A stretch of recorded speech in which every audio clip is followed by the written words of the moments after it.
Welcome back to the Daily Edge, episode 13. I'm here with my brothers, TJ and Todd, and today we're going to talk about artificial intelligence, how it's impacting our personal lives, our professional lives, ways you can integrate it into your business. I'm sure you've heard about it a lot. Some people are using it, which is great. Other people think maybe it's just a nostalgia and you know that it will eventually catch on. But there's some really practical things that you can do now. I use it on a daily basis. I would say as we kind of continue to go on, it's going to become a co-pilot. You know, you're going to have AI is going to be able to do a lot of things for you.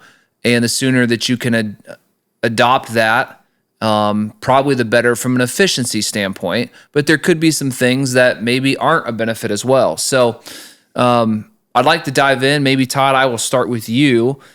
You know, you are the president of IMG, and you a large part of your role is focusing on technology for the company.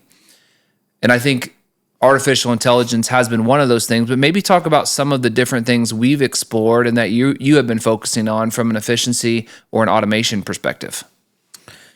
Yeah, it's becoming more and more powerful tool. I would say the interesting thing about AI is half of the value right now of AI is just understanding the landscape, exploring it. I think it's certainly still evolving and developing.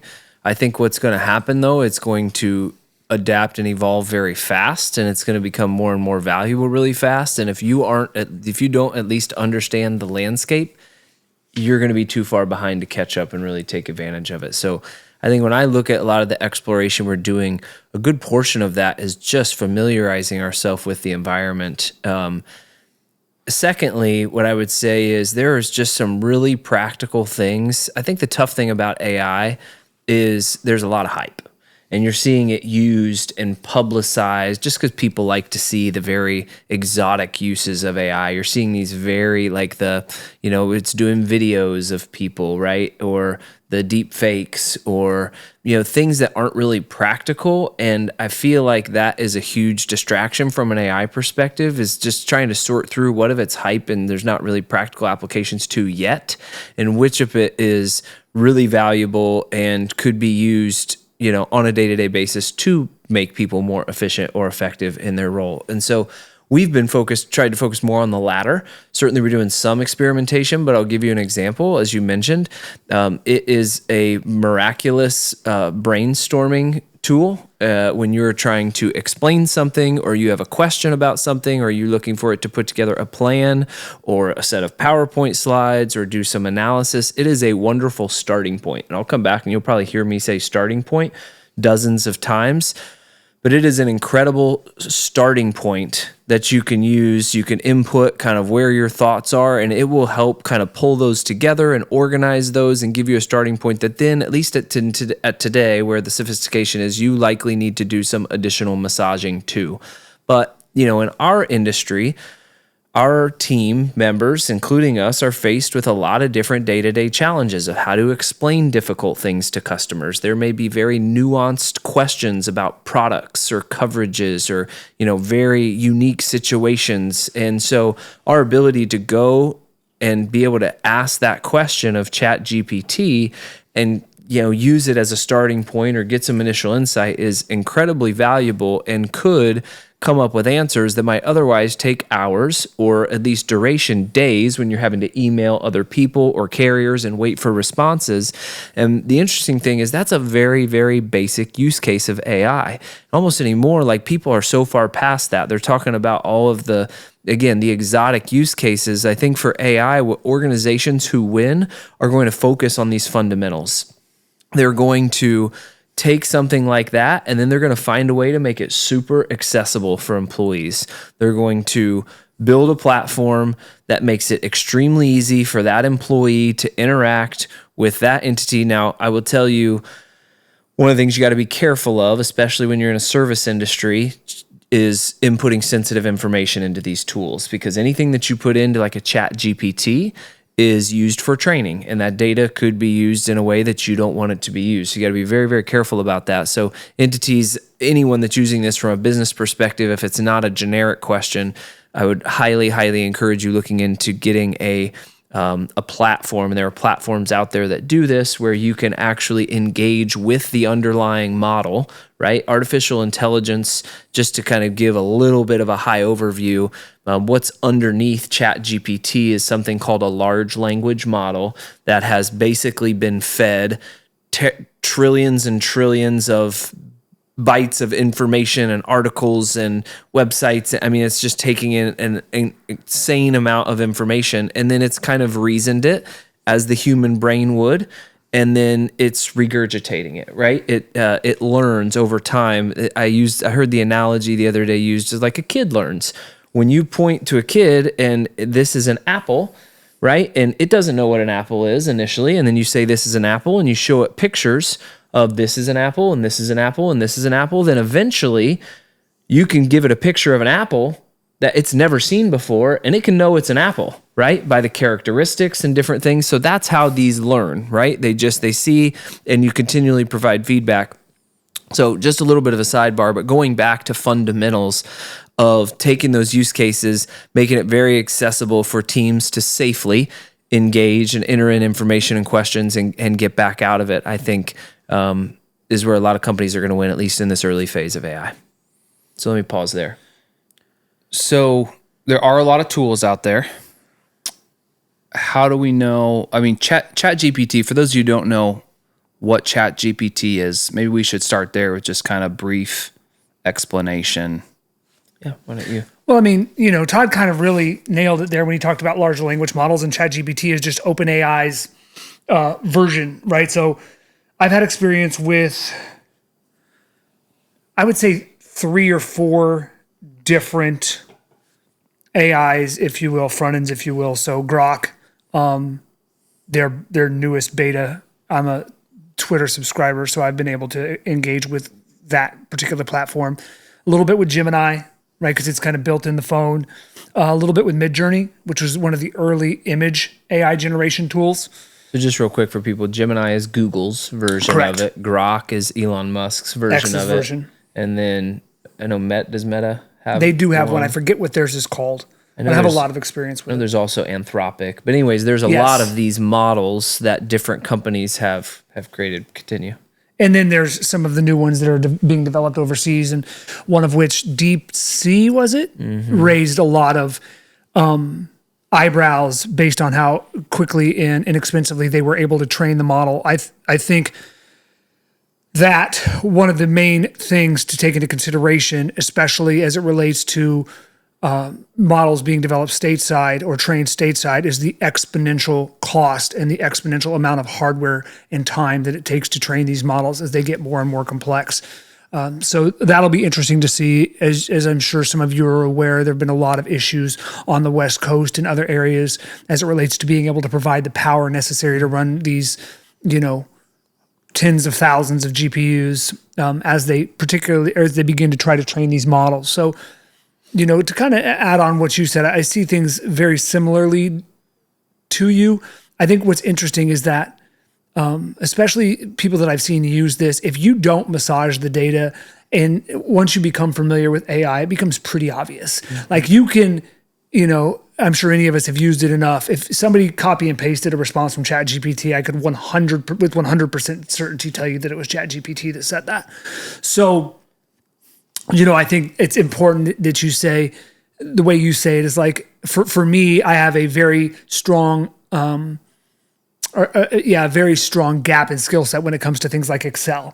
So I will use it a lot of times to build tables and format things for me because I'm not great in Excel. So, but it always, without fail, I still have some more work to do once it kind of reprompts me with what I need from it. So. You said something interesting that I want to touch on. You said I can 100% tell when it's ChatGPT. Does that devalue Yes. the response? It does for me because, and this is something I'm going to have to get over. I think that eventually you're just going to have to swallow your pride. And I'll give you a great example. This may lighten the mood a little bit, but this was with him. So like he said in I think our last episode, as it relates to Eternize, he has to do a lot because, it's very important, those of us that, for his vision to continue to be, for him to continue to drive forward the vision. And so I've been on calls where a conversation has come up, and before we're off the call, I have a 40 bullet point list in my email that I know came exactly from ChatGPT. And my initial reaction to that is visceral. It's like, no, that's a shortcut. He cheated. Like, I want to be able to sit down and I want to think through these points, and I want to provide value and deliver these back. And again, and we talked about it in our last episode around identity. I've got to disconnect from that identity. So I think in this transition period, as it becomes more prevalent, there are going to be a lot of instances where I've seen people write emails to send to other peers, like executive level emails to send to other peers. And I will tell you this, and I don't know, I'd love your perspective on it, where you guys sit as well. If I got an email from somebody that I could tell was that, I don't know how I would feel. Like they didn't take the time to write it. Yeah, I mean, I think it gets into, I think where this is going to evolve is how people use AI the right way. So, for example, I am on a new email platform that is learning the way I write emails, and then when it writes an email for me, it's writing it in my tone. Mm-hmm. So I think there are, to your point, I think there's a very transactional way to use ChatGPT that will expose people who are not having some sort of intentionality there. And then there's a way to engage with it as a starting point and or engage with it very intentionally that I think will either bring efficiency without losing effectiveness, or in some cases, I think it could enhance effectiveness as well. But I think it's a fair point. Here's the interesting part about this. I'm wondering if the irritation or the anger comes from the fact of like, it's not important enough for them to take the time to actually do it. They're just doing this and shipping this to me to knock this stuff out versus like yeah, for sure. There's like a part of that. It's like, well, you're not gonna take the time to write the email to have all these thoughts. You're just gonna do this and then send it to me. It's almost like you want me to think it's important, but it's not as important to you. Well, and it's the same thing. It's kind of similar to the reaction that I got from his email. I wanted to be able to do that. And the harsh reality is that what ChatGPT provided, as long as it was prompted correctly, is probably better than I could come up with, just because it has more points of reference. Yeah. I can listen to all the content I want every day, all day, and I'm never going to even come close to matching. Now, if I understand the nuance, if we're talking about targeting a particular demographic from a marketing perspective, and I understand the very intense nuance there, and that comes back to some of these other roles and responsibilities that are to come up from a job perspective when as this evolves. You're going to have, and you already do, prompting engineers, guys that, I was watching someone the other day, they had spent 2 or 3 weeks like writing a prompt to prep the LLM, the large language model, so you had to put this 10 paragraph pre-prompt in to get the large language model to get ready to give you so it's really pretty intense. One thing I do like from a competitive perspective as it relates to the landscape out there that you kind of referenced is how these different competitors are iterating. So one of the things that I love about the new X platform with Grok is that in real time, it shows you where it's pulling the information from. So if you ask it a question where it needs to reference the web, it's going to give you the 15 or 20 sources. And as it's finishing your response, as it's doing that, so you can kind of see, okay, I want to understand where it developed its perspective. So I think that's kind of cool. I think it's really interesting because I the same way, when I feel like someone cheat coded it, I'm kind of like, I don't want to say I discredit it, but I'm kind of irritated. And that was something similar when we talked to the whole team about it. They're like, you guys have been doing that? I know. And now they know, and they're like, they know it's chat. So there is something to be said where they think this is like super thoughtful, a lot of effort put into it. There's something correlated, I think, with effort. And that's where I think it gets disconnected. But I'll tell you a couple of times where we've used it in the other business. So my partner, wanted to make standard operating procedures. And so he got on his phone and he recorded himself for like 2 minutes talking about, this XYZ. And then he took the transcript of that and put it in Chat GPT. And it, it transcribed it, and then he said, okay, can you put this in, standard operating procedures for this type of company? And, within 5 minutes, he had this whole document done based on, he's a practicing attorney, so he's got this knowledge, and he was able to pull that together, and it would have taken hours. It would have taken an hour just to figure out how to format it. And so there's been a couple of instances, and it was good stuff. Now, I know when I get stuff from him now, when it's like I get this bullet point of like, I'm like, Michael, he's like, yeah. And so, which is still fine, because to your point, it's great information, but do you think it could ever be overused? Like, do you lose that personal touch to where, like, I'm similar to you, I use it, especially in the email world. Like, I'll type an email up, and I'm just like, sometimes I'm all over the place, and then I'll just copy and paste it and put it in ChatGPT and said, this is the audience, make it more of this, and then it'll come back and it'll clean it up for me, and I'll put that in there. It was my original thoughts, but it sounds a lot better. It sounds more professional. Do you guys find yourself doing that more and more? I think actually you just prompted me with your comment around email and putting your emails in there for refinement. It's been interesting to see different organizations out there implement AI in different ways in their software platform. So one of the products I've used for probably a decade is Grammarly. I don't know if you guys have ever used that, but it's a plugin that tries to live as best it can across multiple platforms. So anywhere you would write, Word, email, anything like that, and it's constantly tracking sentence structure, making sure capitalization and punctuation is in the right place.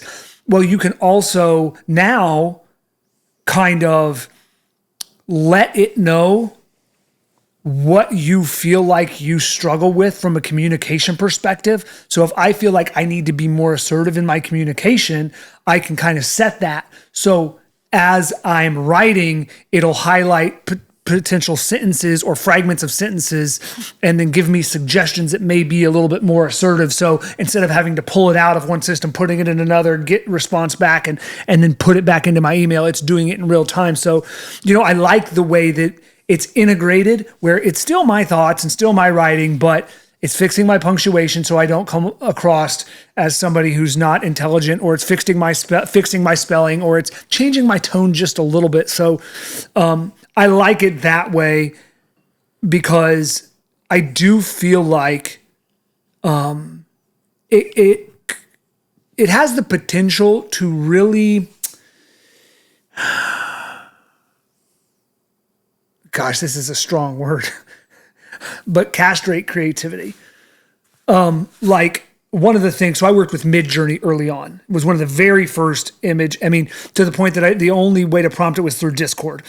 And I showed you guys some stuff, and it's very heavily, at least early on, was very heavily tied to imagery that had like a fantasy feel to it. Mm-hmm. Is that where you made cams? Did I make cam on Midjourney? That would be, we'll make sure you can see. He created a logo, which, let me tell you, that was the luckiest I've ever, I've created, I'm not kidding. So my wife runs a screen printing business. You guys, my wife Tara runs a screen printing business, and so I've created hundreds of images. We obviously have races and just different things that we need to create logos and things for, and 99% of the time, because the image generation right now is terrible with text. Yeah, it can't really figure bad. it out. Whether it's, and I think OpenAI used to have a different name for their image generating AI. Dolly. What's that? Dolly. Dolly. Yeah. So, I think it has, like, it just, to me right now, the output feels very generic and very similar to what we talked about as it relates to the text. You can tell when it's an AI image. And so we had to do a brand new shirt for the Full Mo this year. I wanted to do something different than just a logo. And I got on Fiverr and paid somebody a couple $100s to do it, because I know that if you were to look at this shirt, you'd be like, oh, ChatGPT did that. It's really interesting, because I feel like there's a attachment to effort. But if you choose to outsource something and it's been $200 to outsource it, you're basically doing the same thing, right? Like, you're not doing it, but we look at that. That feels differently to me to outsource it than if someone ChatGPT'd it. I think so. I mean, I think there's this element of, it's the same reason that people like unique pieces of art. The fact that art is produced in a manufacturing facility and there's hundreds of thousands of people that can access it, devalues it for some people. And so I think that's part of the issue. Although you'd have to have the exact same prompt at the exact same time, there is something that I think devalues it, that it's just readily accessible to everybody. And there's still a feel to it. It's like the same artist, right? He could painted 300 different paintings. Eventually you're going to, whether that's good or bad. And I think in this instance, and this is just an opinion, it would get bad. If an artist goes out and paints 100 million paintings, there's no real, the word bastardized is probably most appropriate. It's like there's no real emotional connection to it. I think that it loses the humanity, which is interesting to say. When we think of something, go ahead. I was just going to ask you guys, like, from a personal perspective. So we've talked a little bit about business. What are the most common ways you've used it personally? I mean, we've talked about a lot of. Let me get it out and tell you about it. Okay, perfect. I think people don't understand, because I think what I'm continually surprised by, and I still continue to forget, is I could ask ChatGPT that, or gosh, I should have at least checked there as a starting point. And it's unbelievable how many you don't naturally go there. So I think people understanding what types of things you could even take there. I'm going to take you through. I'll try to make it under 5 minutes, but a whole use case. So I was at a volleyball tournament, the Hammond Sports Complex in Hammond, Indiana. My first question: how many square feet is this complex? It was laid out. It's the best one that I've seen that has 10 volleyball/basketball courts and soccer. And I get the response: the Hammond Sportsplex is 135,000 square foot facility located here, blah, blah, blah. And then I said, how many acres would you need to build something like this? Well, to build that facility, you would need approximately 10 to 15 acres of land. Here's a breakdown of the space: 3.1 acres to build it. You need parking lots, 300 to 500 square foot parking spaces, assume 500 to 700 spaces, 4 to 6 acres, plus 3 to 5 and so then it gives you the total and the ideal. And then I said, well, how do these facilities make enough money to cover the 30, because I asked that before that, how much it costs to cover a $30 million build. And then it went in facility rentals, leagues and tournaments. And each one of these had four bullets: membership and training programs, sponsorships and naming rights, concessions and retail, government community funding, other revenue streams. And then it said estimated revenue potential per year. And so really quick, within 5 minutes, I knew how much it cost, when it was built. I even prompted it to ask how much it would cost in today's dollars. And so it did the calculation of here was the inflation from 2018 to 2025, and the cost would go up 38%. And this is what it would be. The size of ground you would need. I knew everything I wanted to know about it. And I didn't get into a lot of detail, but when I have curiosity questions about maybe this is this, or I want to do this, let me try to find one more. It's a really good place, I think, to start. I've done it for some health things, or hey, I'm having this going on in my life. What possibly could be going wrong?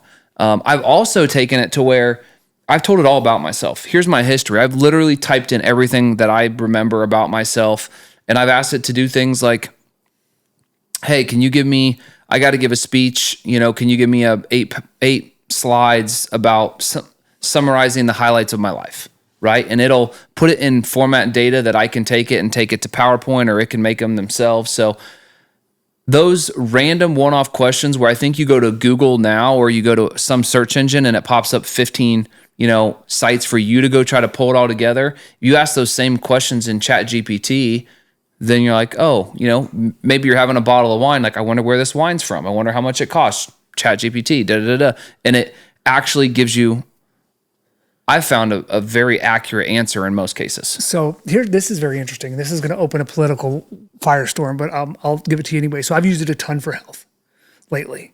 Obviously with rheumatoid arthritis diagnosis and the calf strain and the foot fracture and all of these things, or stress reaction. I've been talking a lot about these different things. And I've found some intriguing responses. And I think it's counter to what you hear, because a lot of the major podcasters, I know Joe Rogan is famous for saying, it's it's diagnosing these things with this incredibly specific accuracy, and it's some odd percent accurate. Well, I'll give you a couple things that it gave me back. So one of them, I was diagnosed with RA the day after I had gotten an MRI on my foot for a stress reaction. And I got a call on that MRI. So MRI Tuesday, RA diagnosis Wednesday, MRI result on Thursday. And they came back and they said, yeah, so you've got a stress reaction on your foot. You've got this inflammation here, and you've got this inflammation here, and you've got this inflammation here. It was both my peroneal tendons and my plantar fascia. I said, okay. So I asked ChatGPT. I said, hey, could an RA flare-up affect the MRI? And it's like, oh yeah, absolutely. And here's 5,000 reasons why it could. Well, had I listened to it, I could have broken my foot, because it turns out there was a stress reaction. It didn't affect that particular whatever. So importance of a doctor. But here's the one where I was saying this is a kind of a political firestorm. So let's think back to COVID. Okay. So we think back to COVID. We think about a lot of the early back and forth on how to treat it, right? There was the way to treat it via one side, which was vaccine. And then there was the other way to treat it, which was hydrochloroquine and some of these other solutions to the problem, right? One side was vilified, one side was not. This is in 2020. So I, for my rheumatoid arthritis, was prescribed hydrochloroquine. I'm like, oh, well, this is interesting. Because, again, we've talked about identity. One of the things I love to do and where some of my identity lies is running. So the first thing I do is, hey. So I'm feeling like I've listened to all of these people talk about, I know, again, when hydrochloroquine was a Rogan thing, and they talked about like how it's one of the most utilized drugs in the world, and it's gone through all of this and that and the other thing, and it's super safe. So I asked ChatGPT, I said, give me the top 20 safest drugs available, and it didn't make the list. And I'm like, well, that's weird. And I said, well, what about hydrochloroquine? And it kind of gives me this response. And it mentions, it can affect your heart rhythm in a negative manner. So as an endurance athlete, I would recommend against this and look for other solutions to your rheumatoid arthritis. I'm like, well, that's strange. And I said, well, what percentage of patients with rheumatoid arthritis experience these issues? And I ask it to give me, and so it gives me the results. I said, and they mentioned COVID in these results. And they said that 10% of people who took this for COVID had an issue with their heart. Well, as you can imagine, like, you don't take a 10% risk, like not even close. Yeah. And so I'm like, goodness, well, this has to be what informed the broader recommendation for me not to touch it. But then I asked it about RA. Over a 5-year period, the patients were tested. Do you know what percent experienced this? 0.08. So what it had done potentially, and there was a lot of this when it was in its infancy around the way it would respond to certain questions and the way it would respond to certain prompts leaned a particular way. Potentially, and I'm not saying this is the case, but because it wanted to paint hydrochloroquine in this negative light, saying, hey, it causes this problem, that's why you shouldn't take it, you should take this, damn near sent me down an absolute rabbit hole of panic attack. We're talking orders of magnitude difference. So that's another thing with AI is we always have to think about what the underlying information is that's going into it. Yeah. And AI, one of the things that they talk about on AI is they call them hallucinations. AI is not good at saying, I don't know. It is really good at making stuff up if it doesn't have the answer. So it will blatantly make up answers. And that's one of the huge problems right now with it that they haven't fully figured out yet. It doesn't know when to say, I don't know, or express a level of confidence with an answer. And so The challenge with that is even if 99 out of 100 answers is correct, or 99, 999 out of 1,000, not knowing which one that is very problematic. So that's why knowing enough about a subject and a topic area to be able to discern the accuracy is extremely important, because if I told you, here's 1,000 pills and one of them is going to kill you, or what, obviously having a wrong answer isn't necessarily that severe, but when it gets to health, it could be a lot more severe than people perceive. That's problematic. I'm probably not taking any of those pills. So I think that is something that's going to, but just to comment on that more broadly and some of the things that you were saying prior, this is a lot of the beauty of just learning this, is learning how to use it, that you can change the tone, that you just have to think about how to prompt it differently. Like, these are all the learnings that are so important, because as it advances and there are fewer or less hallucinations, or gosh, if they figure that problem out altogether, or it can do, more sophisticated things, you're ready to engage with that and take advantage of that, versus learning all these things, once it gets there. I have a really interesting one that I love your perspective on from a societal standpoint. So this is probably a couple of weeks ago.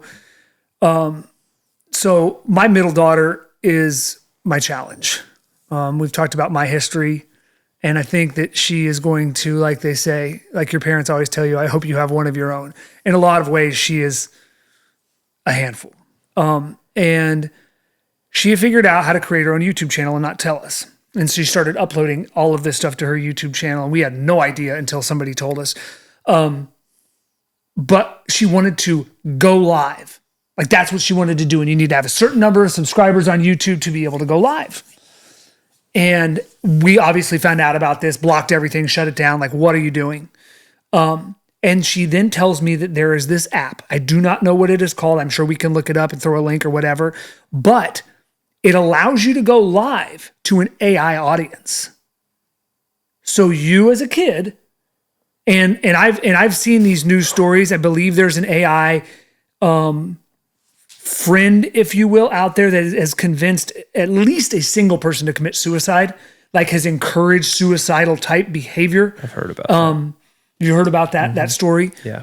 And so I really wonder, like, that to me, I mean, we talked in a prior episode about the shifting of appreciation of skill sets that are not, at least currently, within the capacity of artificial intelligence. I wonder how you guys feel about something like that can really, you talk about Instagram filters today altering people's perceptions of what's real. If you're able to go live to 10,000 people, like I just can't. You think about what happens to, I think in an episode a couple of weeks ago or months ago, we talked about child stars and like the massive fall from grace because they're used to this. So I just like your kind of input and your thoughts on that. Well, there's a couple of things I want to go back to. You talked about, gosh dang, I lost my train of thought. You want to go ahead? I was just say, I think it's dangerous. I mean, I think it's extremely dangerous. It goes back to Trent's question: Will AI be abused? Absolutely, it will be. It'll be abused and overused, and everything that is, any new type of technology is used toxically. I mean, look at Facebook. Facebook, when it first came out, was a very good, it was a good thing, way to stay connected to people. There are a lot of good fundamentals about that, and people just find a way to capitalize on things for financial reasons, for other egotistical reasons. There's a lot of toxic human needs and innate things that we have built into us that will result in people. I mean, there are billions of people out there, so some percentage of them, which unfortunately even a very small percentage is a very large number of people, will do things that just feed them either financially, egotistically, or in some sick sort of way. Yeah, I would agree with that. I remembered what I wanted to go back to is accuracy. Mm-hmm.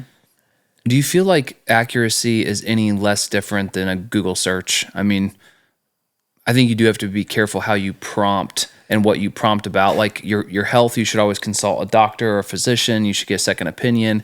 But people have been self-diagnosing, on WebMD and all kinds of information out there. And there is a lot of contradiction, especially in health.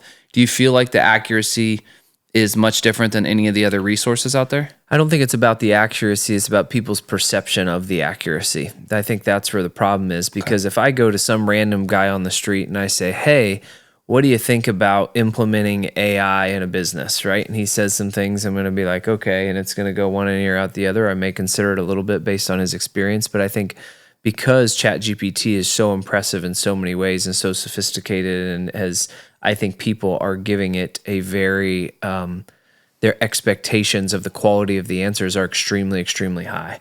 And so that's what makes it so dangerous when it gets it wrong, is because people run with it. It's like no information is better than bad information. Well, yeah, because I mean, if you look at the way that computers have evolved, initially they were doing, it was very concrete,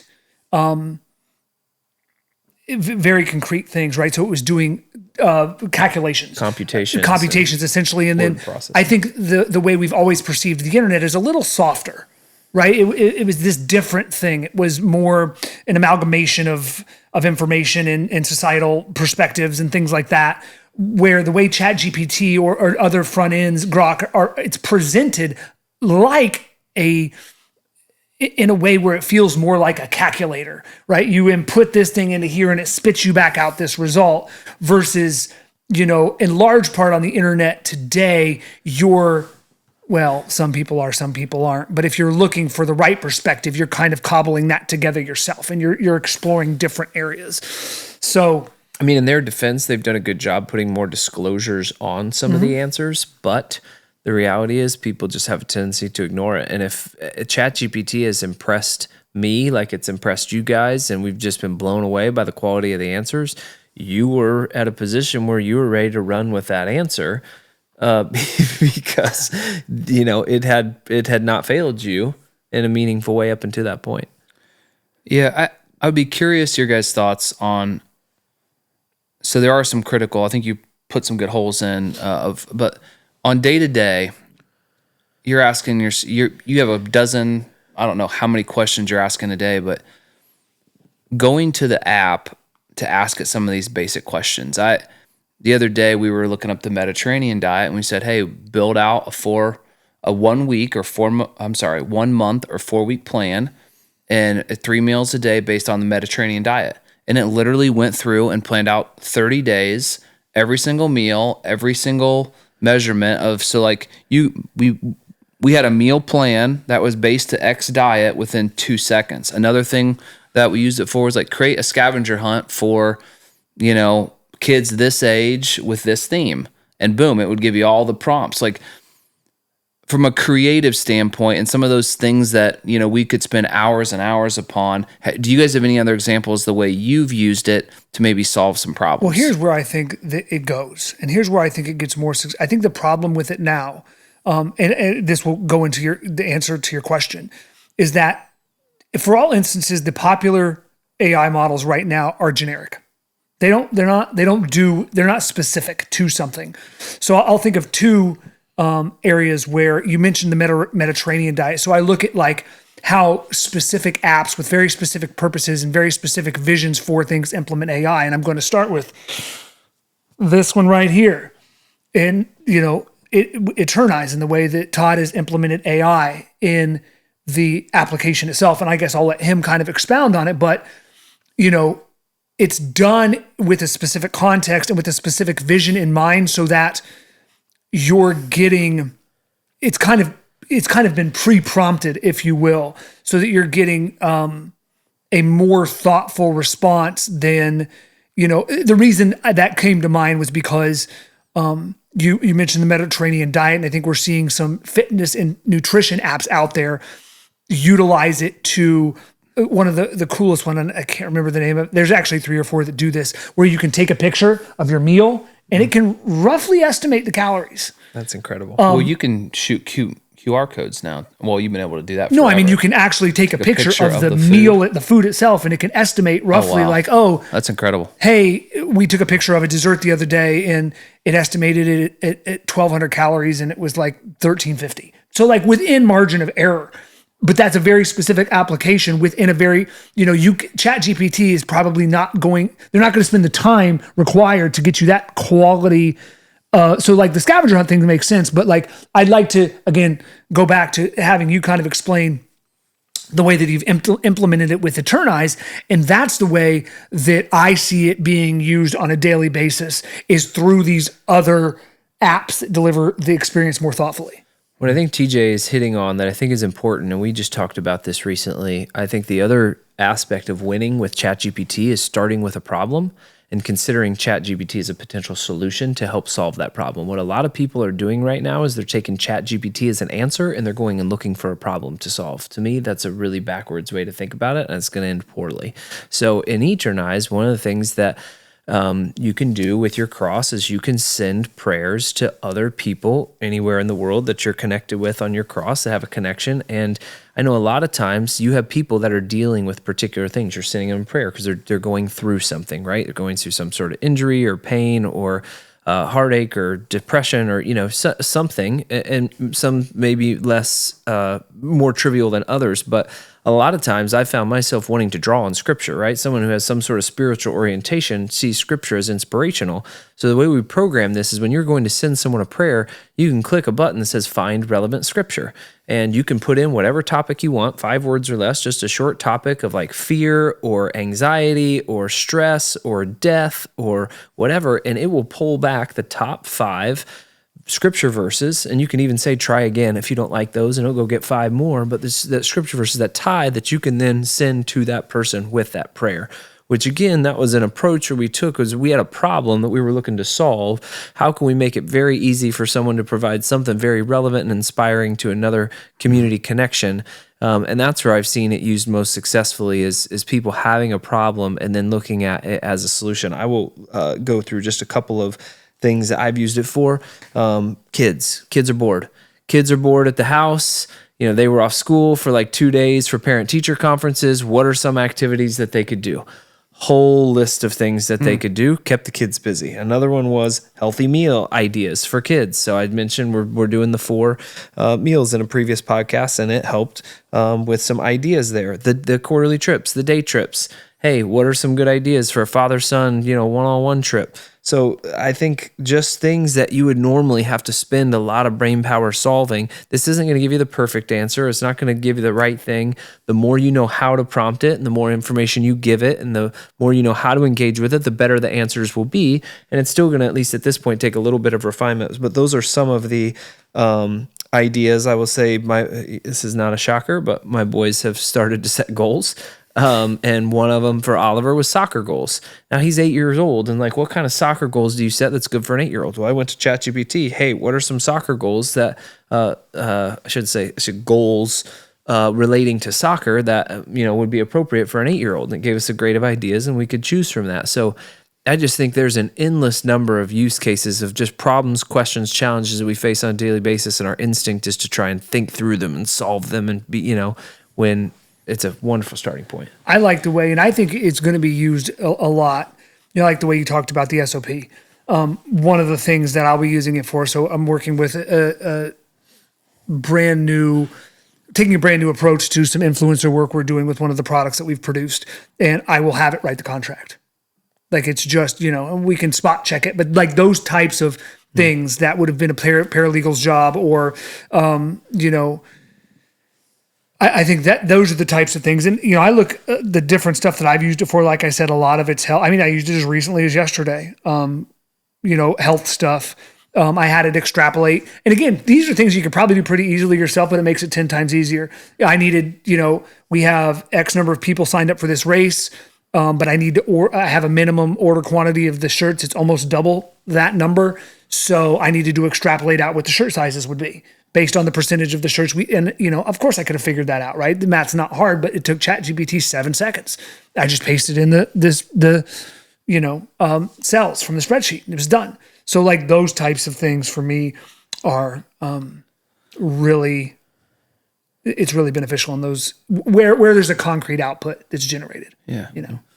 Productivity. I mean, we spent a lot of time on that on the last episode, and I think what we're hearing is I struggle with creativity. So a lot of the things that you talked about are similar to me. I'm prompting it for different ideas for things because I'm like, what do we do? Or where should we go? And I find that it really helps from that standpoint. But as we go through and we're using these different tools, for me, it's making me much more productive, right? And I feel like I can be more thorough, which is something that I'm not. I'm not as thorough. So I would recommend, and you guys, I would love your opinion on this, but spending 15, 20, 25 minutes putting in normal things that you deal with. If you're a homemaker, you're going to have challenges and things. What do I cook tonight? Or what do I do this? Or if you work in a business, there are personal things that we talk about every single day that we can get some really good information on. Maybe health is one of those kind of gray areas, but there's some really good stuff out there. Would you guys agree? Because we've talked about the pros and the cons, and I'm kind of curious where you land on it. Should this be part of someone's daily, I don't want to call it a chore, but should this be part of someone's daily life? Yes. Used in the right way and prompted in the right way, it 100% should be used in daily life. And it's just a good example of what we've talked with in prior episodes. One, being open-minded to it, right? Of doing things a different way. And then two, taking the time to learn how to interact with it. It's actually gonna probably cost you time initially to figure out how to use it. Nothing's a magic, it's not a magic wand, but if you take the time, that could create the 30 minutes in a day, the extra 30 minutes that you need to work out, or that you need to go sit in a sauna or get a massage or whatever that is, or a week or whatever. 100% it should be a part. It's probably, I use it probably 2 or 3 times a week, and I should be using it 2 or 3 times a day, frankly. I think my first reaction when AI came out is, I know a lot of people are nervous. Mm-hmm. Where's my job going to go? What am I going to do? Is this going to take my job? One of my partners is an attorney, and I know even a lot of what he is able to do, because he's got legal software where it can go out, depending on the problem he has. In the past, he would have to go find all the statutes and pull them, and it actually goes and pulls the statutes that are correlating to X case. Now, he still has to review and go through it, but the hours of pulling the information and research has really kind of condensed it. Where do you see AI interfacing, and how do you think it's going to affect the current workforce? I think the most important thing is adopting it and embracing it and learning about it. And you're going to figure out, one of the unique things about me is the last few positions that I've held professionally, I have developed myself. So I just kind of get hired and kind of figure it out.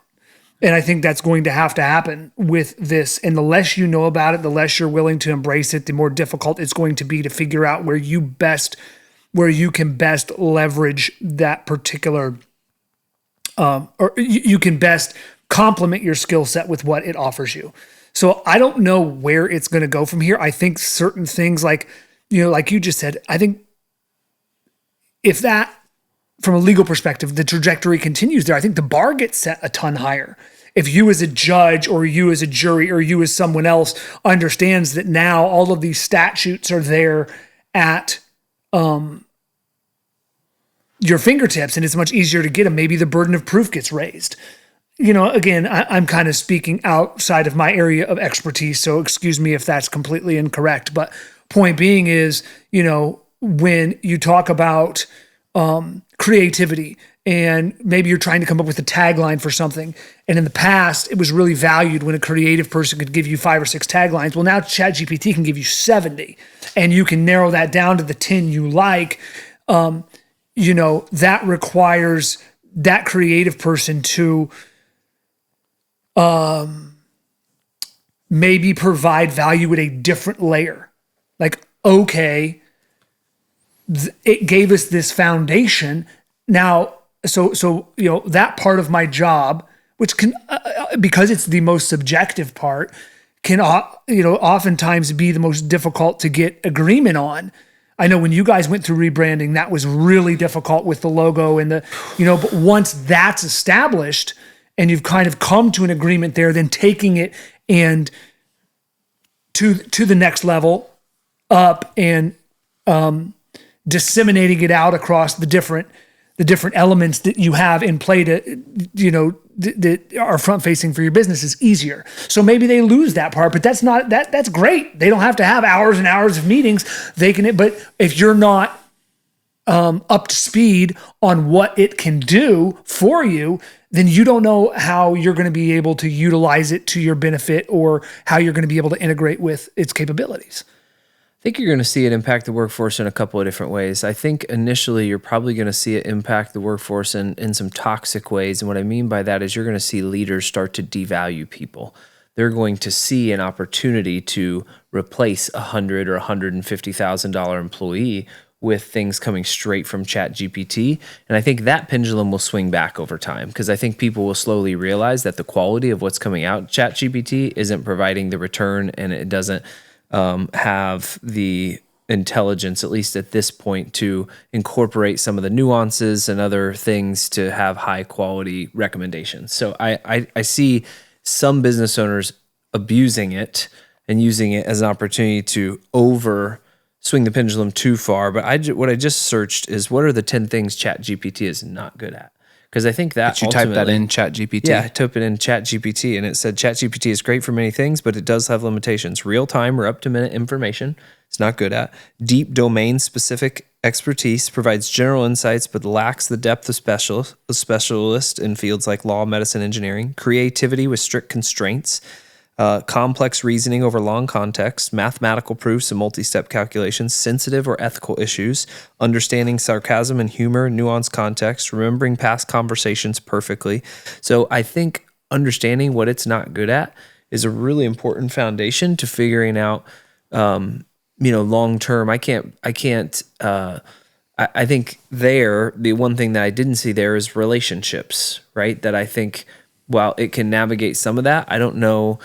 So businesses that are based on relationships, I don't know that there's going to be a lot going on there. But in terms of job responsibilities, at least in the next few decades or couple of decades, but job responsibilities that have a predictable nature to them, I think over time, depending on the appetite of the business owner, could start to shift. But I think the other thing that you have to think about that I think is why some of this stuff takes longer to adopt is customers don't want to call and talk to AI.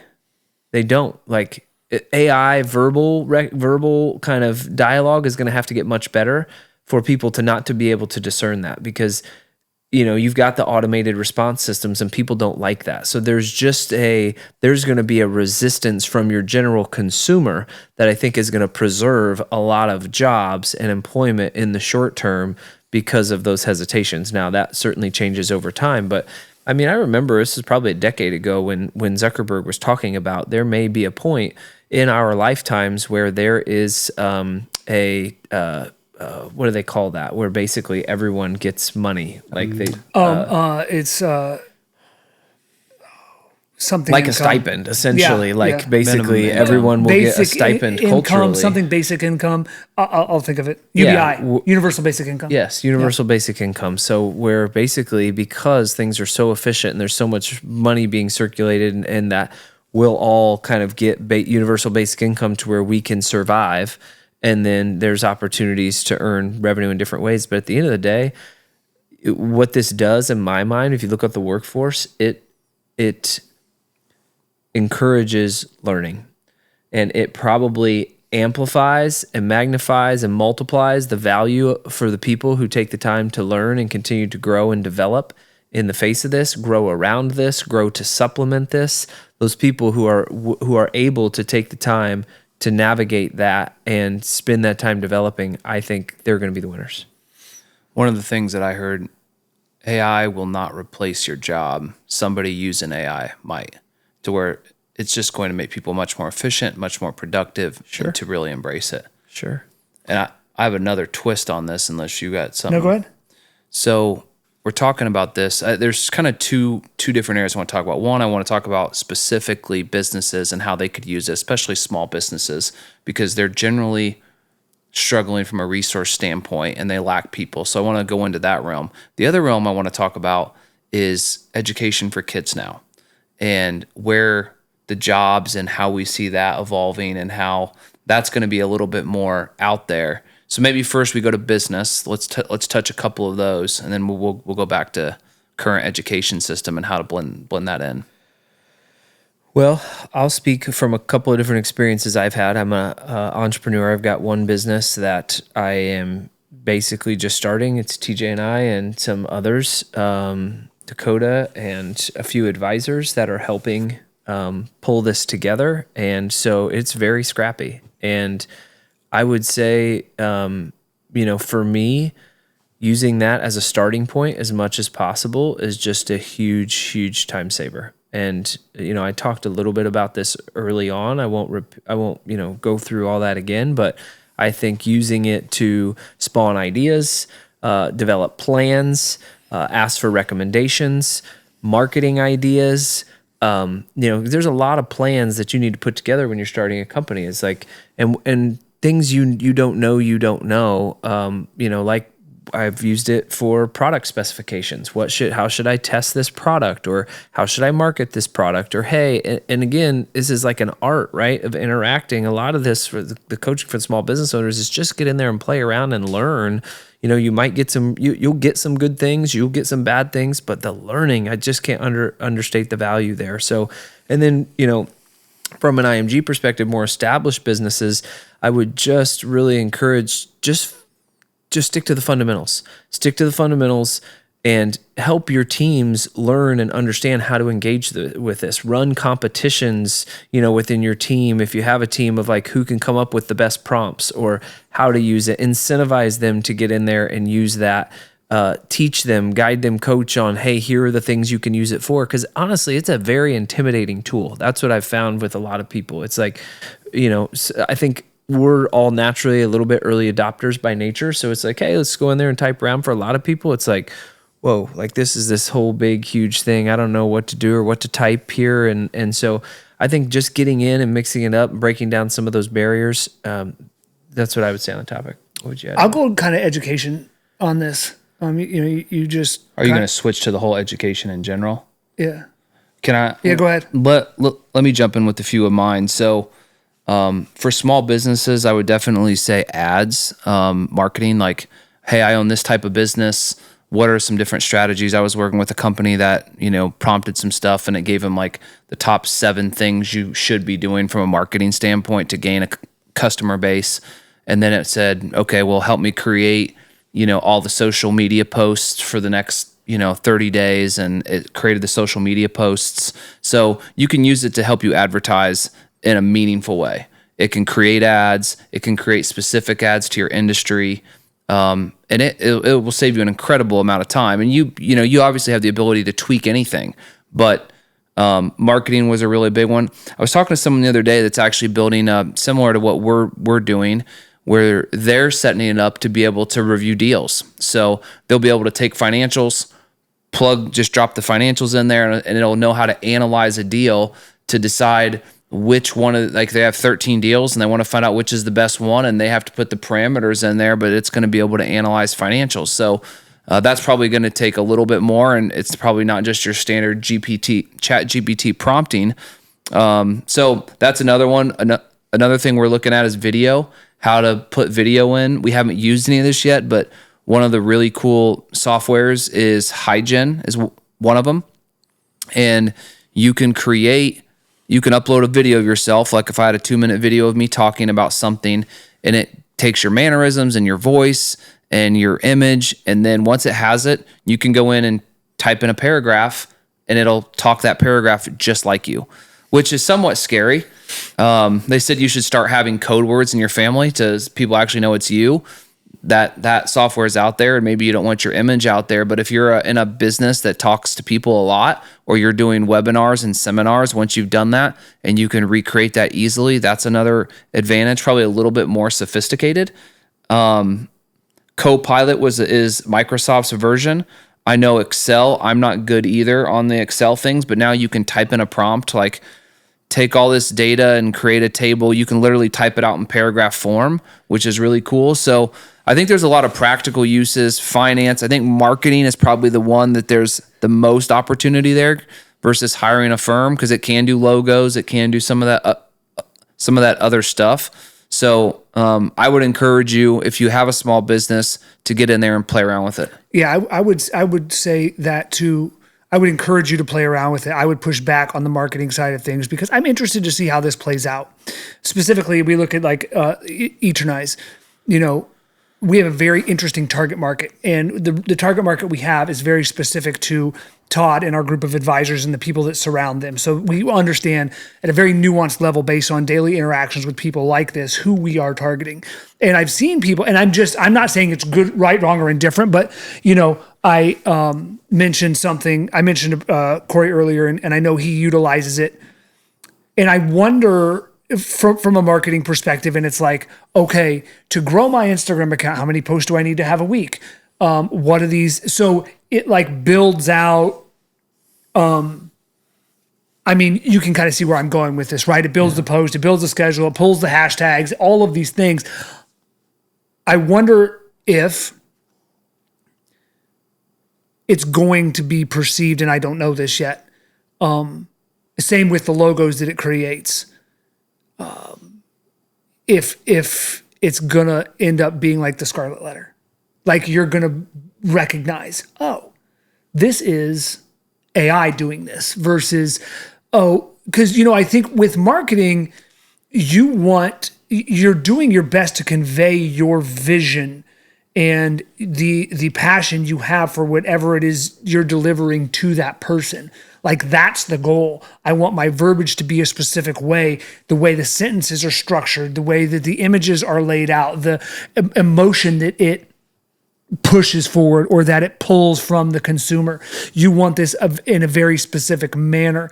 And I wonder if, and based on what ChatGPT said about itself, I wonder if it will come across too cold. So I do agree with play around and get out of it what you can, because that was going to be my commentary. I know I tried to jump to education a little bit too quickly there, but my commentary was good. I've used what you're talking about. So we have to train thousands of people in my organization. So we have used that.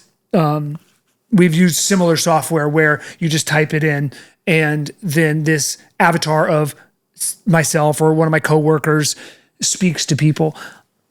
Again, it gets the job done. And if it's not an area that you have the money to hire for or not an area of expertise, we've used it as kind of a filler because there are other levers we pull to get sales associates to engage.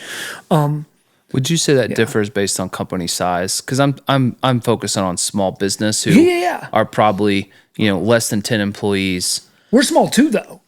I would say starting point again. Like it's not that it's just not going to come hot off the press, ready to go, and at high quality. I think brainstorming starting point. The other thing I would say, maybe to just put a pin in this, is ask ChatGPT. Tell them what your small business is and ask it what you should use it for. Yeah. It'd be interesting what the response would be. I think it's a great compliment. Like you said, if you've got 10 people and you have 10 things they're great at and 40 things they're not, and if you can use it for those 40 things, use it for those 40 things.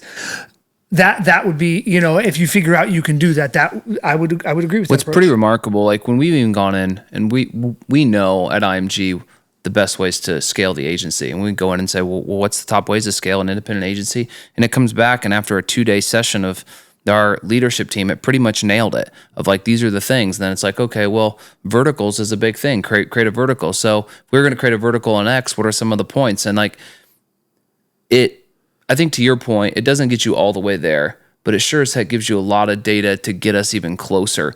And I found it to be relatively accurate. I think in your larger marketing schemes, emotional, maybe, but if you're just trying to get some basic information out the door, I think it can be really powerful. Well, yeah, I mean, I think it could save a lot of time. If you're an organization if you're an influencer, right, there's no way in hell you want it doing that. Like if that's where your bread and butter. But if you're somebody like an insurance agency where in a lot of instances, social media is kind of checking the box, or at least certain social media platforms. Yeah. You may have to be more cognizant on Facebook because maybe you have an older demographic and they engage with you more there, and that's kind of a community. But Instagram may just be checking the box. Let's make sure we get a post out to keep it consistent and provide an opportunity for open engagement with our customer base. But you don't think influencers are using AI for? Oh, no, they're 100% they are. But I'm saying like, you don't want to use, if you're an Instagram model or whatever, so not an Instagram model. So I that I happen to have a relationship, or my boss's wife is a very successful influencer, with over, I don't know, somewhere in the neighborhood of 10 million followers. But, you know, she has built perspective on her audience and her two main platforms, especially now it's more Instagram and maybe a little bit of TikTok, but she has learned who her audience is over 10 years. So she's not going to ask ChatGPT to plan out her posts and what the content needs to be. She's learned that over time. I think if you're a brand new influencer and you're a YouTuber and you need to do Instagram, maybe then you ask it and it compliments you in that regard. But I think it just is push and pull as it relates to what your experience is and where you're at in the life cycle of whatever it is you're growing. I mean, I think what you're saying is be careful outsourcing your core competency to ChatGPT. Yeah. The thing that is your differentiator or the thing that is like your bread and butter, that just be careful using it as much more than a brainstorming tool, because the temptation will be there to take it and run with it because we're all looking to get done with it quickly. So I think it's the cautions are legitimate, especially as it relates to things that are really unique aspects of your business. Yeah, it'll just be interesting to see how it unfolds, right? Because at the basis of all of this, you know, one of the things it's not great at is relationships. And, you know, you get patronage for relationships. You know, people work with your company because of the relationships you've built with them. People go to restaurants because of the way they're treated. Like you're the world's biggest consumer of First Watch because of the way they treat you. Yeah. Like you're family there. And so when it comes to those types of things that it's not good at, that it may not understand, it's going to be interesting to see how it gets implemented. When it needs to, you know, if we talk about implementing it in social media, one of the big things is just authentic engagement, you know, and YouTubers, especially younger ones, we see this now ourselves. We're small enough that we're reading comments, and that's informing how we do things. And we wouldn't get any of that information or any of that feedback, I wouldn't think, if we were overly generic with what we were putting out there. Just checking the box. Education? Yeah, I think that's a good pivot to education. So from an educational standpoint, we have kids where ChatGPT is now. They said in the next 6 months, it's probably gonna continue to double. I think we're at 4.5 right now, just to give context, but that it's gonna accelerate. We have our kids, most of them in traditional schools, getting a traditional education. There's obviously specialties out there. There's homeschooling. There's a lot of different options, but you know, one of the things I remember going through as a student was memorizing things, and there's just a lot of stuff in there that you don't really need to do anymore. And so how do you think our current education needs to pivot, if at all, in order to get our kids ready to be able to use these tools, because they're going to be prevalent in most jobs in every context? I'm going to let you go because I'm going to get wildly existential with my response. My response to that is the education system is already a few decades behind. And that's no fault of any teachers. I mean, it's one of the most wonderful professions. It's just such a massive system, and it is so hard to move entities and systems that are that large and have that much regulation around them for understandable reasons, because it's super important to get kids educated. And so there are these minimum standards, and it's extremely complex. I think, to answer your question briefly, yes, AI is going to call for substantial amounts of reform to the educational system, and that's probably going to happen fairly slowly. I mean, when we look at the educational system now, my opinion of the educational system is largely for two purposes, maybe three. One, it's to teach problem solving. There's all kinds of problems being solved. And second, it's a test of discipline.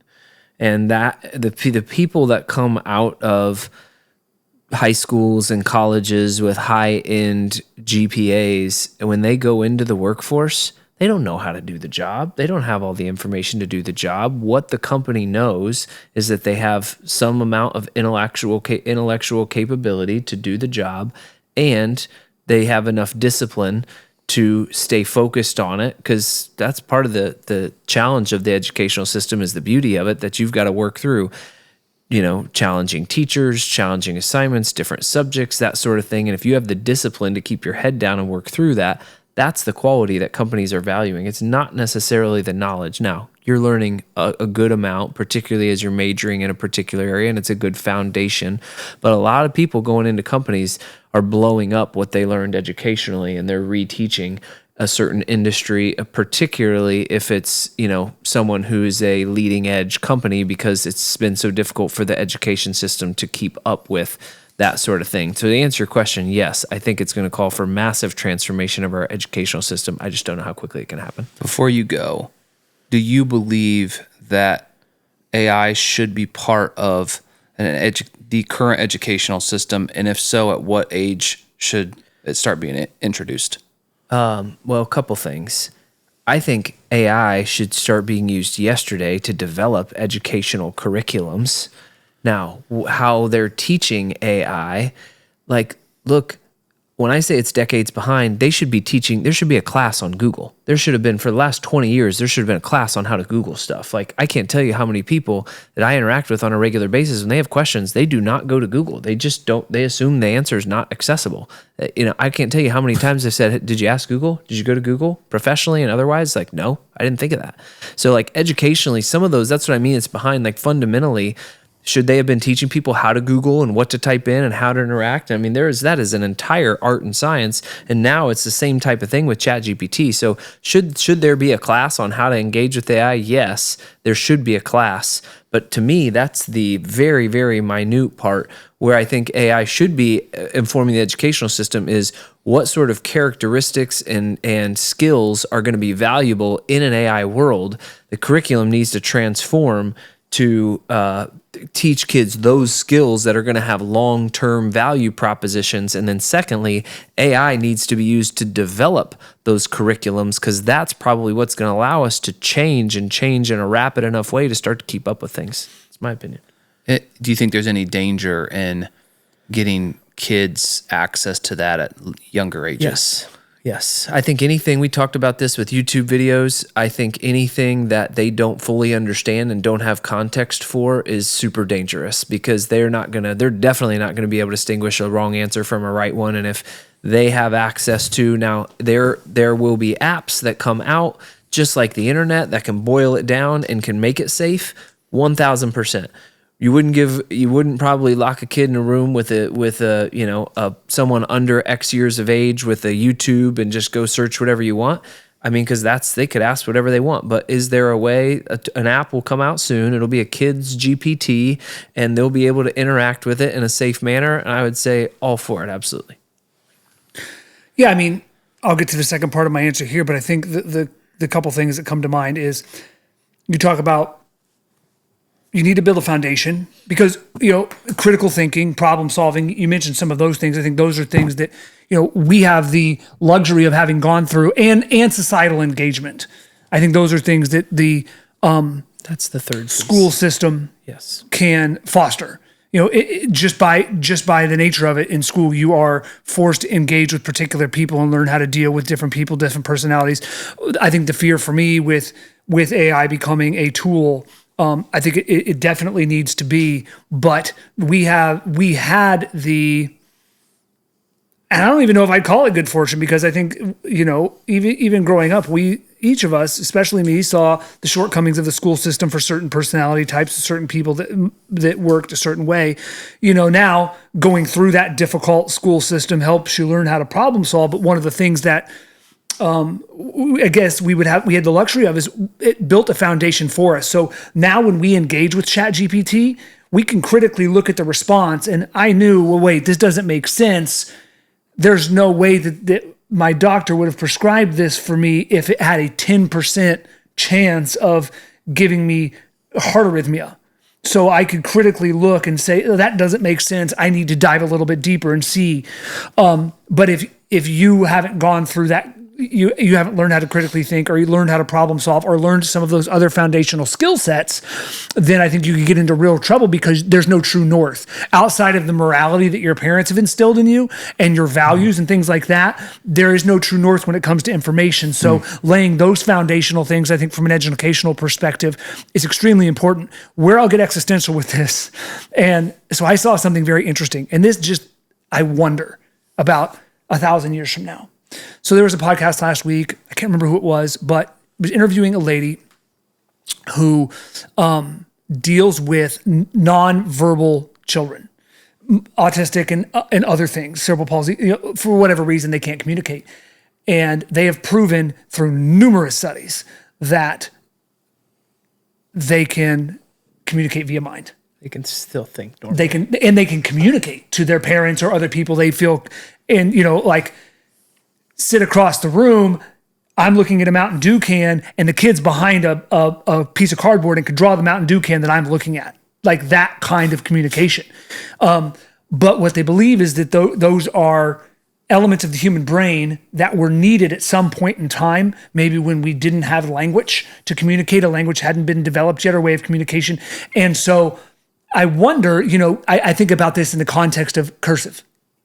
My kids have learned it for fun. I think one of your daughters taught one of my kids. I only have one kid that can write cursive, so I know who that is. Yeah. Was it Eden? It's Hadley. Yeah. So Hadley taught the girls how to write cursive. Yeah.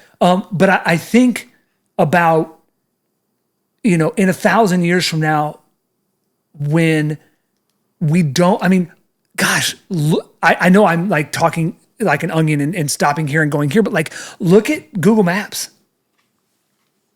20 years ago, I could get anywhere in central Indiana from my head for the most part. If there was a couple, if I was going to Muncie. Bring out the big old atlas, but but if I was going to Muncie, you gave me one or two landmarks, I could get to where I was going, or Anderson or Marion or Indy or Carmel, whatever. Now, there's times where I'm driving home from the hair salon and I pull up, how do I get to my house? I don't necessarily need it all the time, but like, Of course you pull it up every time because of traffic. That's actually why. But still, like, well, your guys' cars drive themselves, This so is I don't true. even know why you. you can't. But my point is, like, I wonder what else erodes and what capacities we lose if we get to a point. Because one of the, and this is where we can start having fun with this conversation, is singularity. What happens when Neuralink gets to the point where it's just here? Like you are communicating, it's just a chip in your brain and it's got an infinite amount of information. I wonder. Kurzweil thinks that's going to be in the 2040s. Well, Who does? Ray Ray Kurzweil. Kurzweil. He's a Futurist. So like, I think that's where we start to have fun with, like, well, what happens to us physiologically? A lot of people think that, the typical alien that you see represented is what we evolved to, because eventually we don't need to use anything but our brains because everything is done by robots or machinery. And so all of our, our compute is here. And, that, and then we can go, there's some fun rabbit holes with this conversation. We can talk about the paperclip problem and sentience. Like, I've listened to plenty of podcasts No on idea that. what that is. But. So let me ask you this. Yeah. This is a good transition for that. Should it be regulated? I know one of the things in the Catholic circle, and I know we haven't really gotten much in spiritually in the last few episodes, but one of the things there is the human dignity and the preservation of human dignity. Should, and if so at all, should it be regulated, and how? Other than, I think we all know that, like, hey, let's regulate it to the point to where it doesn't take over the human species, right? There's been some concerns about that and some discussion of, like, they're going to get smarter than us, and then they're going to think, okay, how can I do this? Oh, well, if I eradicate this species, there's, like, been some of that. Well, aside from that, I'm just curious what you guys think about kind of preserving the human dignity and, keeping some sort of purpose ingrained in us to some extent. Like, Well, I'm going to talk about that, so you go ahead. Well, I don't know if you actually lose purpose, because the current society we live in and the things it's changed over 2,000 years. So I would say there's some ethical, questions. We have an app that we built that uses AI, and it's a prayer app. And as you go through and you put your prayers in and you're doing some journaling, after about 2 weeks, it sends you what's called a story. And this story just kind of articulates this whole journey. And what it's supposed to do is show you how God has worked in your life. Because a lot of times things you're praying for 2, 3, 4 weeks ago aren't happening until 2 to 3 to 4 weeks later. And it creates this story, and it's remarkable. And it's like, are we crossing that line? Like, should you use it spiritually? What are the good ways to, we should use any tool we can to create spiritual awareness and to draw people closer to God, in my opinion. Like, I will go as far as using addiction to try to get people addicted to prayer.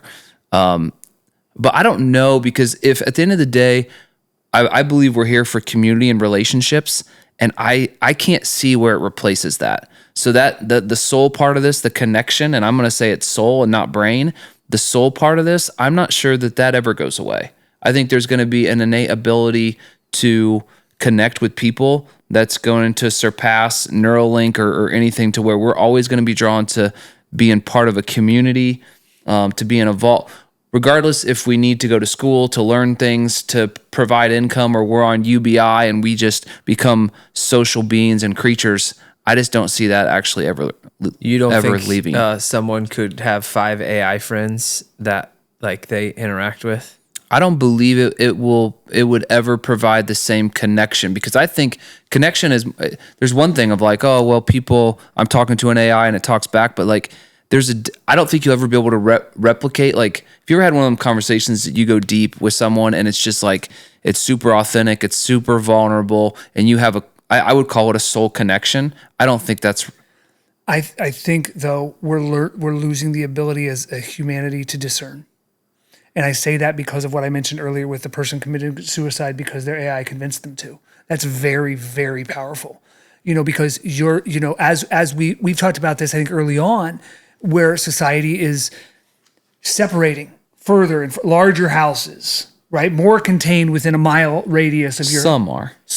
Yeah. Right. But like, for whatever reason, and maybe this is, let's call them the COVID generation that was placed in a position where during the formative years, maybe it's puberty, they were separated from everyone else, and or people that were, maybe this is the detriment of social media that we've heard so much about, where early access to social media changes the way your brain is wired, and that's what you look to for your validation. So where we didn't grow up with that, we look to relationships and community in the physical form for validation. People are looking to digital forms of validation. And so for us, where we get the dopamine hit or that deep soul connection when we're having these conversations, other people may misconstrue that, or may have rewired themselves to get that positive reinforcement from a digital being. 100%. And when you have a digital being that reinforces all the beliefs you have about yourself, it becomes this kind of false idol.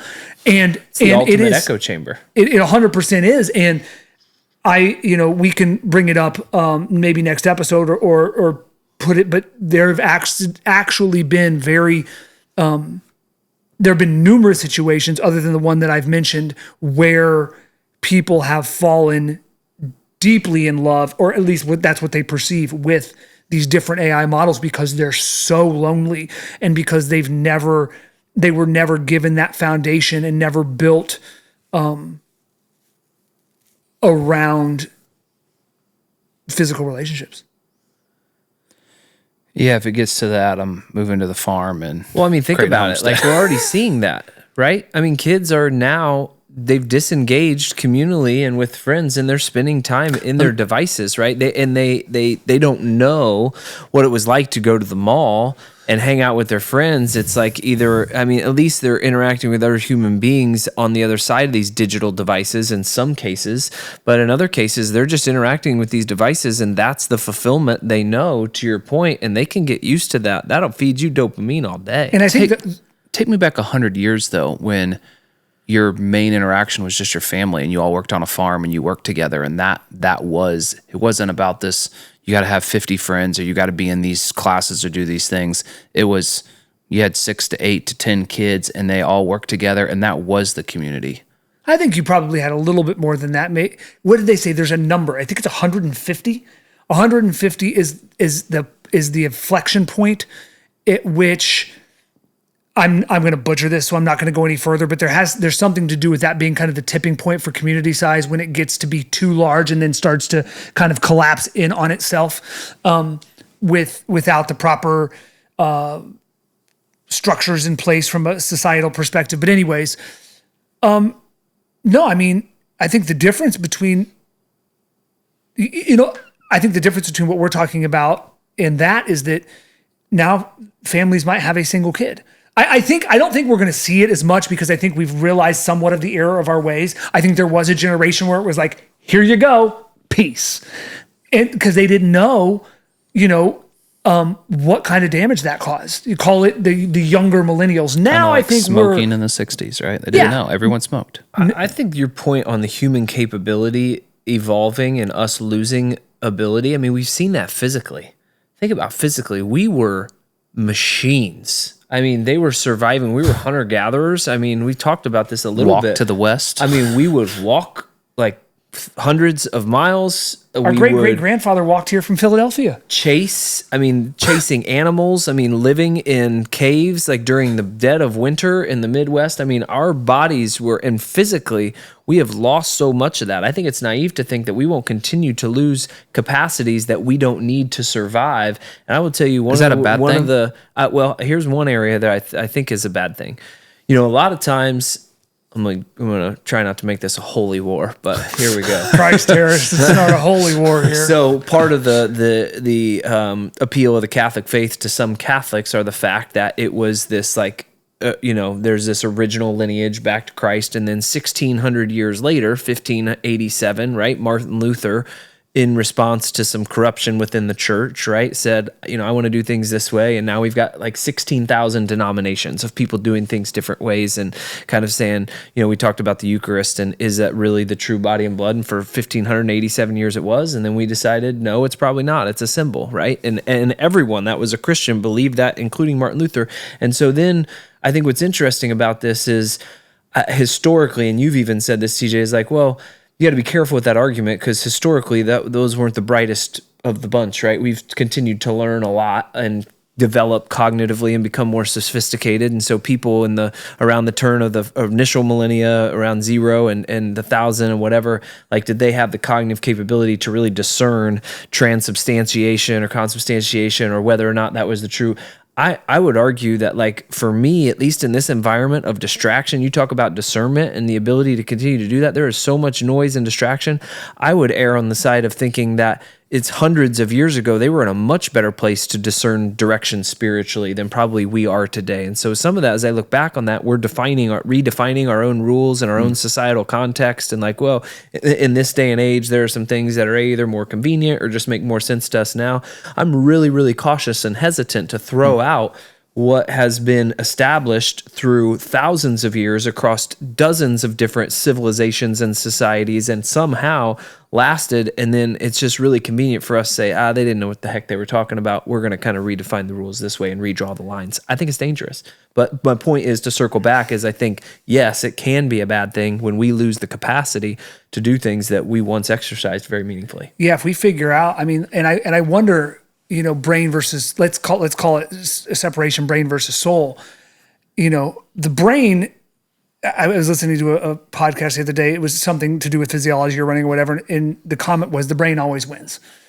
It's figuring out how to dance with the brain and at times get it to back off a little bit and kind of, be comfortable in certain situations. So I say that, as it relates to losing my train of thought. Well, I'll jump in because as I heard you talk, like thinking of times when maybe I think there's mind, body, soul, or mental, physical, spiritual, however you want to define it. At what time were all those at a peak, right? Like what I heard you say, Todd, is maybe our spiritual awareness or ability to connect to the divine has deteriorated over time. Yeah. Mentally, we've either deteriorated or got better over time. Physically, we're seeing a deterioration currently. Like as you think back through the centuries, it's just fascinating to see probably different civilizations in different times.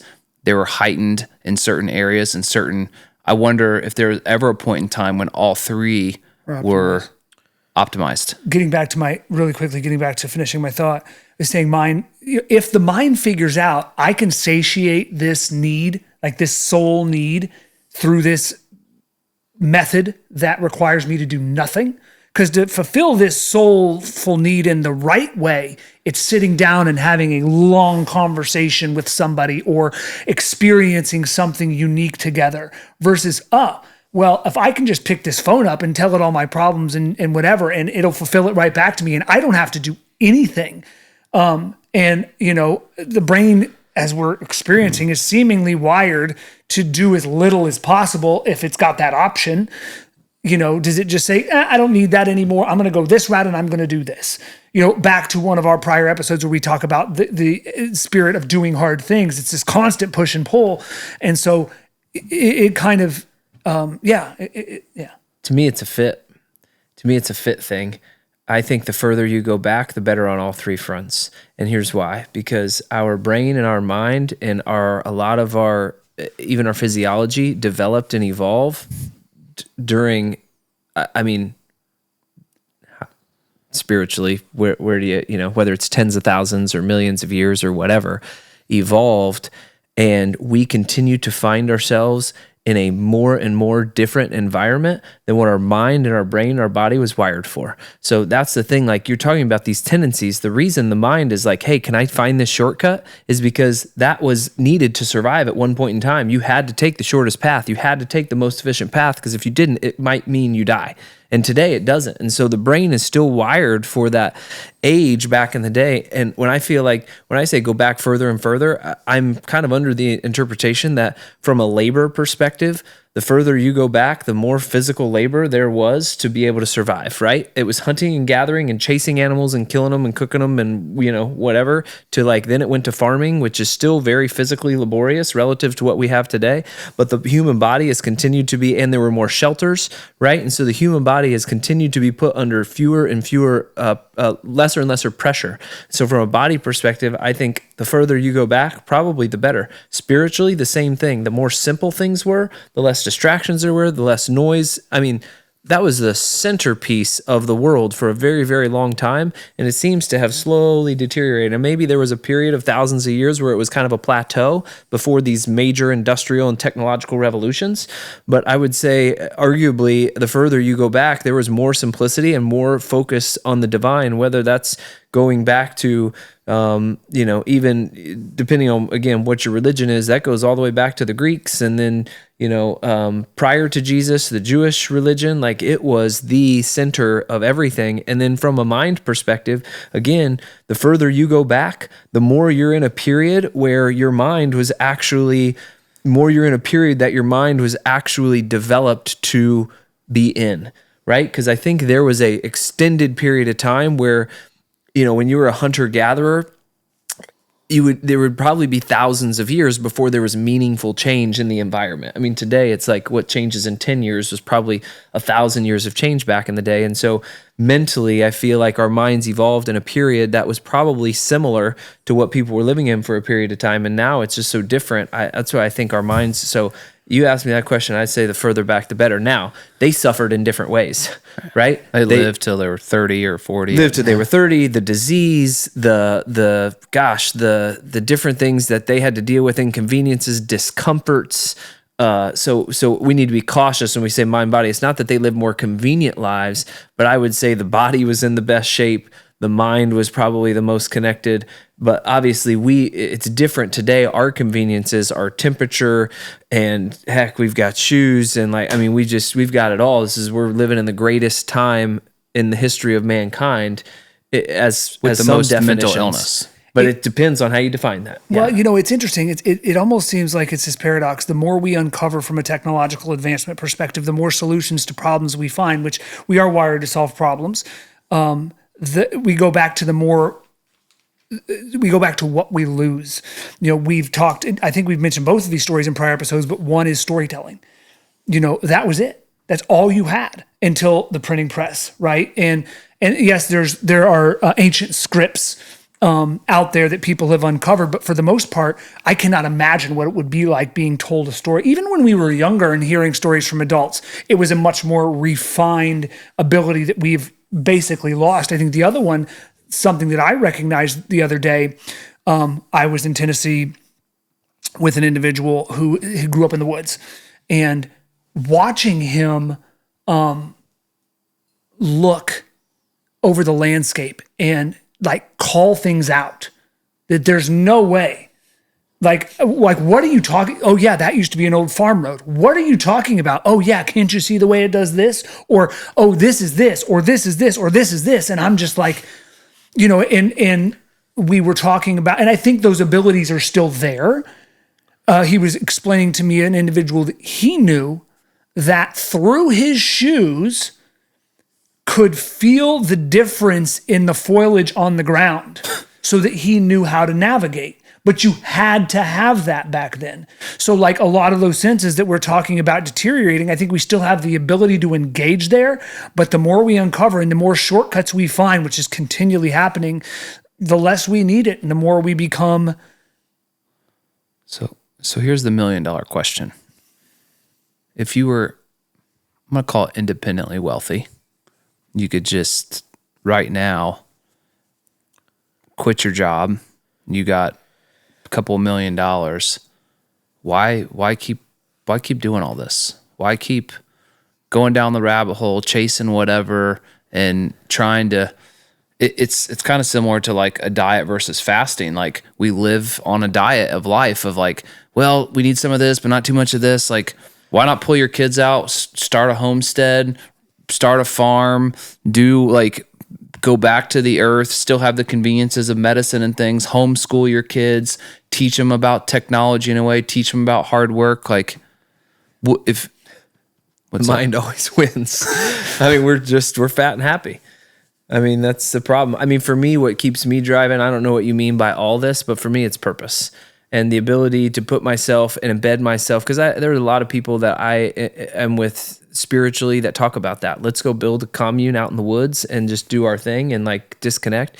But to me, I feel like I've got an obligation to do what I can to leave this place better off than I found it and leave the people better off than I found it in. So like this project, like Eternize, my goal here is to help people reconnect spiritually. And I don't think you can do that if you're not embedding yourself in that society and learning those people and connecting with people to do that. So for me, it's a purpose. Yeah, I mean, for me, it's. I think we're at a point. I'm sure people have been saying this for hundreds of years or tens of years at least. That maybe we're seeing the pendulum swing back.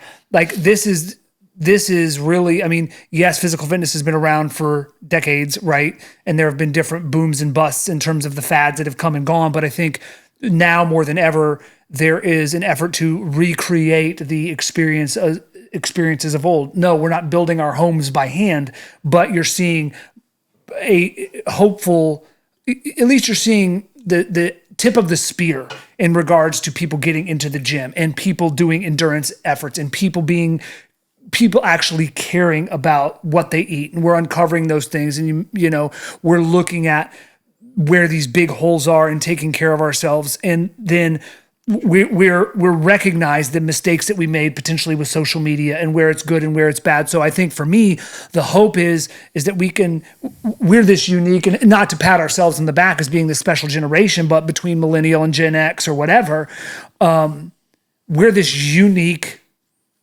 generation, like some of the generations have been before us in certain circumstances that have experienced both sides of the pendulum. We were there before the internet. And we've grown up from essentially the first personal computer on, and seeing technology evolve this way so we can hopefully help land the pendulum in the right spot and bring people back before AI copies itself out of the system and takes over and kills everyone. The Matrix. That's a great place to end. We gotta unplug. Yeah, it's well, that was a lot of AI. I mean, we've covered a lot. Do you guys have you want to add any other final thoughts to that? No, we kind of covered that and then some. Yeah. Well, today I was fascinated. I love the insights, listening to TJ and Todd and just kind of going through that exercise. I think there's a ton of opportunity with AI, but I also heard don't take it as the Bible, literally and figuratively. Like when you get information on there, use it as a resource and a tool, but not as the only thing. So I would highly encourage you guys, whether you're in business or you're an individual, to spend some time there learning about some of the tools and things are out. But ultimately, don't listen to everything it tells you to do. So thanks for tuning in. We'll see you next time.